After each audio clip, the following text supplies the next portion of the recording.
जब से भारतीय जनता पार्टी की सरकार दिल्ली में बनी, हमने देखा पहला सेशन शुरू हुआ प्राइवेट स्कूलों का और लगभग सभी स्कूलों ने अपनी अपनी फीस बढ़ा दी। स्कूल यूनिफॉर्म के नाम पे, स्टेशनरी के नाम पे, किताबों के नाम पे, एक्स्ट्रा क्लास के नाम पे, एक्स्ट्रा करिकुलर एक्टिविटी के नाम पे, एयर कंडीशन के नाम पे, तमाम अलग अलग मदों में फीस को बढ़ाया गया और पेरेंट्स के पास कोई ऑप्शन नहीं था, उनको फीस देनी पड़ी, बढ़ी हुई फीस देनी पड़ी। अब तक का कानून ये था कि अगर आप फीस बढ़ाएंगे तो बढ़ी हुई फीस को आप दिल्ली सरकार के डिपार्टमेंट ऑफ एजुकेशन से पहले उसको अप्रूव कराएंगे, तब आप फीस बढ़ा सकते हैं। बिना अप्रूव कराए प्राइवेट स्कूलों ने फीस बढ़ा दी है। 1 अप्रैल से सरकार ने कोई कार्रवाई नहीं की। किसी स्कूल को सरकार ने ये ऑर्डर नहीं दिए कि आप अपनी फीस रोल बैक कीजिए, जो बढ़ गई फीस उसको वापस दीजिए। अब सरकार चोरी छुपे एक कानून बना रही थी। आपने कानून बना लिया, कैबिनेट में पास हो गया। आपने किसी से राय मशवरा नहीं की, किसी पेरेंट को बुला के नहीं पूछा, किसी पेरेंट बॉडी को बुला के नहीं समझा। आपने उसको कहीं इंटरनेट पे नहीं डाला, आपने उस कहीं पे लोगों से उसके बारे में राय मशवरा नहीं लिया। उम्मीद थी कि आप उसको लेजिस्लेटिव असेंबली में लाएंगे ताकि अपोजिशन पार्टी उस बिल को स्क्रूटिनाइज कर सके, जो सबसे बड़ा एक लेजिस्लेटिव असेंबली का काम है, कानून बनाना। उसके जो पक्ष में चीजें होंगी, जो विपक्ष में चीजें होंगी, वो उस असेंबली में डिस्कस होती, लोगों तक बात आती। मगर सरकार को इतना डर लगा हुआ है, प्राइवेट स्कूल लॉबी का इतना दबाव है सरकार के ऊपर, क्योंकि साथ हैं, कि अब बिना राय मशवरे के इसको ऑर्डिनेंस की शेप में सरकार ने पास कर दिया और अब बोल दिया कि एलजी के थ्रू अब हम राष्ट्रपति से इसको कानून बनवा देंगे। क्या छिपा रहे हैं? अरे आप अगर पेरेंट्स के भले के लिए कर रहे हैं तो बाकायदा उसको छापिए, वेबसाइट पे डालिए, कहीं नहीं है। चोरी छुपे 2 अखबारों को खबर प्लांट की गई सरकार द्वारा। वो तब है जब ऑर्डिनेंस बन चुका है, उसके बावजूद भी सरकार का दिल इतना धक धक धक धक कर रहा है। चोरी छुपे 2 अखबारों को खबर प्लांट की गई कि ये ऑर्डिनेंस के अंदर कुछ बातें हैं।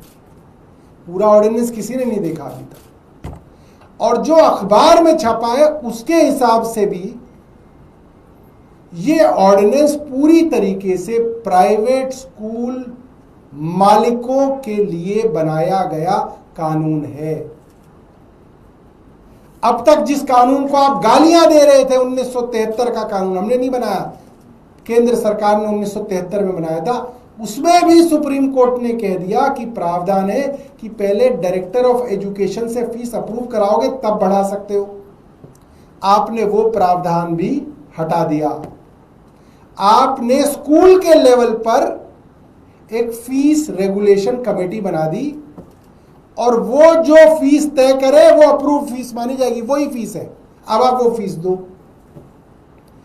उस मैनेजमेंट फी रेगुलेशन कमेटी के अंदर 5 मेंबर स्कूल के हैं, 3 स्कूल के टीचर, 1 स्कूल की प्रिंसिपल, 1 स्कूल की मैनेजमेंट। 5 तो स्कूल के लोग हो गए, स्कूल में ही रहते हैं।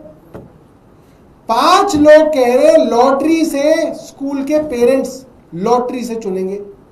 अब लॉटरी से तो किसी का भी नाम आ जाएगा, उसको ना अकाउंट्स की नॉलेज, ना उसको ऑडिट की नॉलेज, हो सकता है उसका इंटरेस्ट हो ना हो। जिस दिन कमेटी की मीटिंग बुलाए हो सकता है वो जाए भी ना। 5 में से 4 आए, एक नहीं आया, उसका इंटरेस्ट नहीं है, आपके पांचों आ गए, आपने जो मन करा वो फीस वोट डला के पास करके बना दी, ये अप्रूव फीस है। गार्ड बाहर खड़ा कर दिया, कह रहा भैया 1 घंटा रोक लियो किसी पेरेंट को, 4 आने दिए, 1 को बाहर रोक लिया, 5 अपने ले आए, ठप्पा लगाया, ये फी अप्रूव, बढ़ गई फीस। अब इस बढ़ी हुई फीस के लिए आपको कोई अप्रूवल नहीं चाहिए, ये तो खुल्लम खुल्ला सरकार प्राइवेट स्कूल मालिकों के हाथों बिक गई। सरकार ने अपनी सारी नैतिकता बेच दी। हमने बताया था किस तरीके से प्राइवेट स्कूल की मैनेजमेंट भारतीय जनता पार्टी के लिए प्रचार कर रही थी, चाहते थे कि भारतीय जनता पार्टी चुनाव में जीते। रेखा गुप्ता जी के प्रचार में उनके चेयरमैन भरत अरोड़ा लगे हुए थे, मगर ये तो खुल्लम खुल्ला जो है आंखों में धूल झोंकी जा रही है। ऐसे कैसे होगा? एक और बड़ा मजेदार कानून छापा है इन्होंने कि साहब किसी ने अगर अप्रूव्ड फीस जो है उससे ज्यादा फीस मांग ली और पेरेंट ने शिकायत करी तो उस पर 50,000 रुपए का स्कूल पे जुर्माना कर देंगे। अब आप मजेदार बात सुनिए, कानून को देखिए कैसे घुमाया गया है। फीस कैसे बढ़ेगी? रेगुलेशन कमेटी बनाएगी। रेगुलेशन कमेटी किसकी है? स्कूल की मैनेजमेंट की है, उसमें उसके 5 लोग हैं। उसने फीस बढ़ा ली, आपकी फीस 1 लाख रुपए थी, उसने 1,95,000 रुपए फीस कर दी। अब कानून कह रहा है कि जो तय फीस है उससे ज्यादा स्कूल फीस मांगेगा तो उसमें 50,000 का फाइन होगा। उससे ज्यादा वो क्यों मांगेगा? वो तो 1,95,000 ही मांगेगा ना, और वो आपने नहीं दी तो स्कूल पे कोई जुर्माना नहीं होगा, क्योंकि वो तो अप्रूव्ड फीस है, वो तो तय फीस है जो फी रेगुलेशन कमेटी ने तय कर दी। अब वो स्कूल कोई पागल कोई ना है कि स्कूल रेगुलेशन कमेटी से 1,95,000 करा के वो 2 लाख या 2.5 लाख मांगेगा। क्यों मांगेगा? वो तो स्कूल के ऊपर तो चालान कभी होएगा ही नहीं। ये जो 50,000 रुपए के चालान की बात कही गई है, ये जो कहा गया कि हम स्कूल को टेक ओवर कर लेंगे, हम स्कूल के ऊपर अपना एडमिनिस्ट्रेटर बिठा देंगे, हम वहां पे रिसीवर बिठा देंगे, ये पूरा का पूरा बेवकूफ बनाने वाला काम है, क्योंकि वो नौबत तो आएगी ही नहीं। क्योंकि फी रेगुलेशन कमेटी से वो जो चाहे वो करवा लेंगे, उससे ज्यादा क्यों मांगेगा? आपको तो ये कहना चाहिए था कि फीस के ऊपर, चाहे वो कोई भी फीस हो, फीस की देनदारी के ऊपर अगर स्कूल किसी बच्चे को निकालेगा तो आप स्कूल के ऊपर 50,000 रुपए का जुर्माना करेंगे। वो तो आपने लिखा ही नहीं। तीसरा प्रावधान है कि फी रेगुलेशन कमेटी से अगर आप खुश नहीं हैं तो आप उसकी अपील कर सकते हैं। उसके लिए 15% पेरेंट्स चाहिए। 3,000 बच्चे अगर हैं तो उसके अंदर 450 बच्चे ढूंढेगा कौन उनके एड्रेस निकालेगा? वो तो स्कूल के पास होते हैं। किस पेरेंट के पास 450 बच्चों के एड्रेस होते हैं? कौन 450 लोगों के घर जा जाके एप्लीकेशन साइन कराएगा? पूरी तरीके से ये कानून स्कूल मालिकों के लिए बनाया गया है, स्कूल मालिकों के पक्ष में बनाया गया है, और दिल्ली की मिडिल क्लास को मूर्ख बनाने का ये पूरा का पूरा काम इस कानून के अंदर किया गया है। और सरकार ये बात जानती है, इसीलिए सरकार इसको विधानसभा में नहीं लाई, वरना दिल्ली की विधानसभा बुलाने में कितना देर होती है। कोई इतना बड़ा राज्य कोई ना है कि महाराष्ट्र जितना बड़ा राज्य है, पता नहीं एमएलए कैसे आएंगे, छोटा सा शहर है।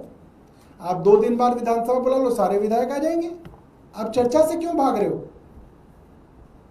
कह रहे मॉनसून सेशन जो है अगस्त में, अरे मॉनसून सेशन की तो जरूरत नहीं, आप स्पेशल सेशन बुला लो, अगले महीने बुला लो, 2 दिन बाद बुला लो। सरकार चर्चा से भाग रही है क्योंकि सरकार की नीयत में खोट है। बहुत बहुत धन्यवाद। आपके पास कोई इस चीज को लेके प्रश्न हो? लागू हो जाएगा क्योंकि ऑर्डिनेंस है, तो आप लोग अगर ये विधानसभा में आता तो इसका विरोध करेंगे?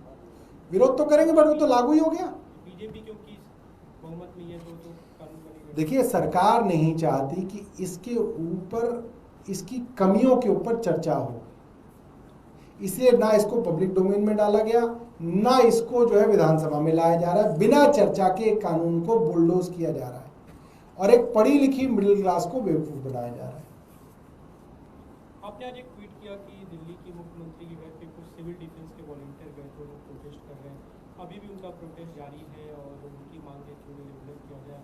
आपकी जब सरकार थी तब से वो लगातार अभी सड़क पे। देखिए, हमने ये बात पहले से कही थी कि उनको निकालने का मूल कारण भारतीय जनता पार्टी, उनके एलजी और एलजी की दबाव में काम करने वाले अफसर थे। भारतीय जनता पार्टी कहती थी नहीं नहीं, ये तो चुनी हुई सरकार के पास काम है, चुनी हुई सरकार चाहे तो एक दिन में कर दे। और भारतीय जनता पार्टी ने सब सिविल डिफेंस वॉलंटियर्स, बस मार्शल्स को वादा किया था कि भाजपा की सरकार दिल्ली में बन जाएगी तो 60 दिनों में बस मार्शलों को पक्का करने का काम शुरू कर देंगे। आज सरकार को 100 दिन से ज्यादा हो गए, 4 महीने पूरे होने वाले। सिविल डिफेंस वॉलंटियर्स की फाइल तक सरकार ने नहीं चलाई है। कुछ दिनों से उन्हें बेवकूफ बनाया जा रहा था। प्रदेश कार्यालय से सेक्रेटेरिएट, सेक्रेटेरिएट से प्रदेश कार्यालय, तमाम मंत्रियों से वो मिल चुके हैं। और फाइनली जब आज रेखा गुप्ता जी के जनता दरबार में पहुंचे तो पुलिस द्वारा बहुत सारे बस मार्शल्स को डिटेन किया गया है। साफ है, चाहे मोहल्ला क्लिनिक का स्टाफ हो, चाहे डीटीसी का स्टाफ हो, चाहे बस मार्शल हो, ये सरकार एक गरीब विरोधी सरकार है। गरीबों की रोजी रोटी, उनका रोजगार और उनके सर से छत छीनने पर आमादा है।